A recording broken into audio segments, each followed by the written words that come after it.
না করলে কেষ্টকে পাওয়া যায় না। মানে লাস্ট ডে আর যে গানটা তোমরা ব্যাকগ্রাউন্ডে শুনতে পাচ্ছ, চেষ্টা করলে যে চেষ্টা মেলে তা কিন্তু একদমই ঠিক। তেমনই দেখিয়ে দিলেন ভারতের সুপারহিট নায়িকা মিমি। তিনি বললেন, চেষ্টা করলে সবই পাওয়া যায়। আর শাকিব খানের সাথে এটা আমার প্রথম গান, তাই একটু ভালো করে প্রস্তুতি তো নিতেই হবে। সম্প্রতি এই গানটির জন্য তিনি অনেক পরিশ্রম করেছে। তিনি এই গানটির জন্য 1 মাস ব্যাপী ডান্সের প্র্যাকটিস করেছে। আর গানটি ছাড়ার পর দর্শক মহলে তো পুরাই ঝড় তুলে দেয়।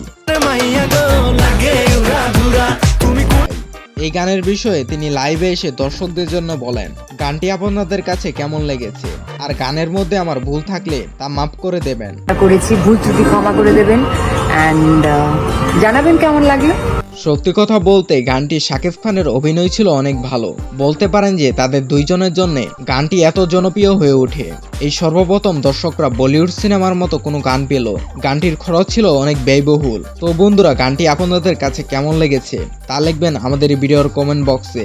আর চ্যানেলে নতুন দর্শক হয়ে থাকলে চ্যানেলটি অবশ্যই সাবস্ক্রাইব করবেন।